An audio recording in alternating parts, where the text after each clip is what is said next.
anyone just passing through and seeing my video for the very first time.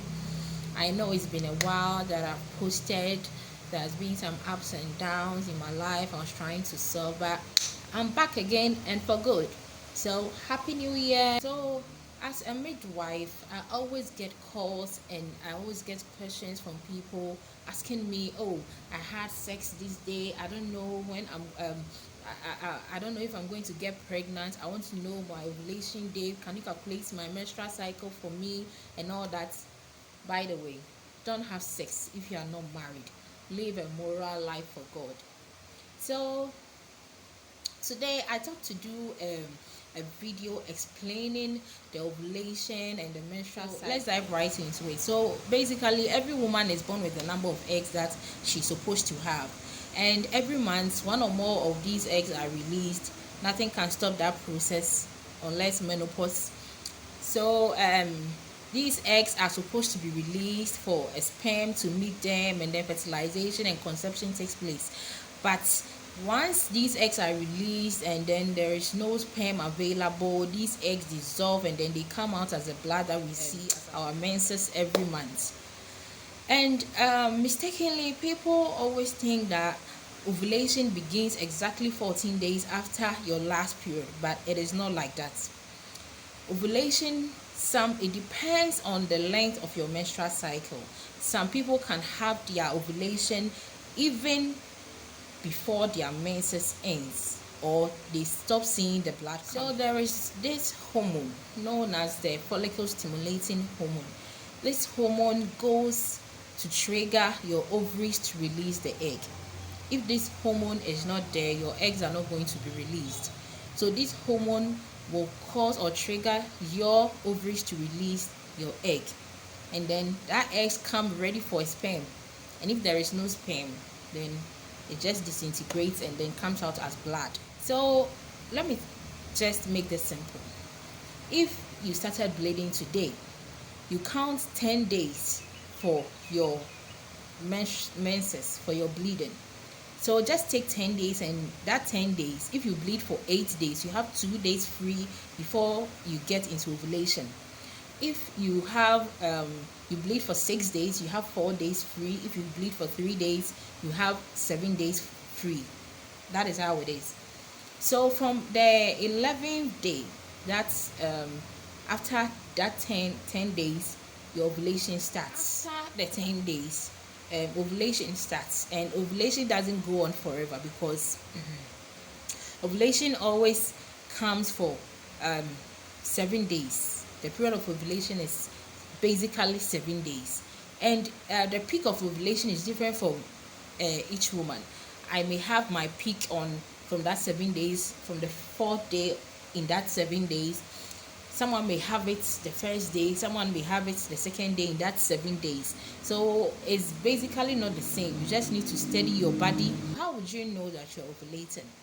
So you will feel some tenderness in your breast, and then you will see the cardinal sign, which is the Mittleschmerz. It is a fluid-like sticky fluid that you see coming from your vagina. Like when you're ovulating, you can just go down there and you see it is very sticky, and it is colorless and it doesn't smell. So some people also experience low abdominal pains, like even after their menses, they experience severe or some painful low abdominal pain. That is also a sign. Some of the signs are different, but for that Mittleschmerz, everybody feels that kind of sign.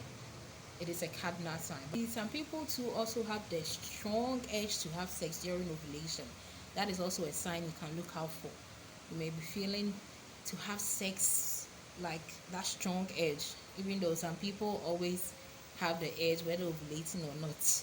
But during that peak, you kind of feel that strong urge to have sex. So you need to take those things into account.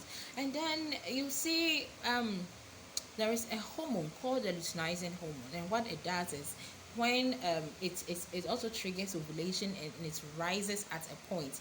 So before ovulation starts, like 23 to 46 hours.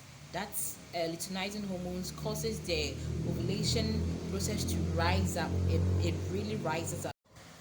So I did advise those who want to have babies that before you get to the 11th day of the ovulation, that is after your menses, that 10 days, before you get to that 11th day, if you want to have a baby, I would advise maybe if you bled for 8 days, the 2 days before the 11th day come, you can start having sex, because after all, sperms, they stay in the womb for like 2 to 3 days, unless your man's sperm, there are some issues with it. If not, it stays for 2 to 3 days.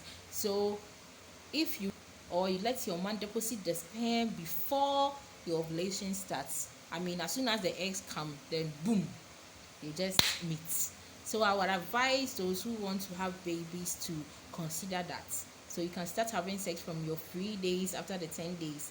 Just have start having sex till you reach that ovulation day. You just need to steady your body and look out for the signs that I just told you: the urge to have sex, the Mittleschmerz, the tenderness in your breast, and all that. So you look at all these things, and then you just steady your body and know, oh, I'm ripe, I'm ready. If you want to have a baby, then yes. There is no sure way for you that you're not gonna get pregnant if you are not ready for the pregnancy. So basically, because sometimes you may forget in your counting because of maybe your busy schedule or whatever. So if you feel like you just can't always be counting, but the natural method this way too is very good. You just need to just be strict and then monitor your menstrual cycle. There are so many apps on the Play Store you can download, and then you just impute your last period, and it will just be calculating your ovulation days and all that for you. I would recommend you go to Play Store, App Store, and then you search for these apps. You can download it, and it will just be easy for you if you can't count. You can also use contraceptives. There are a whole lot available.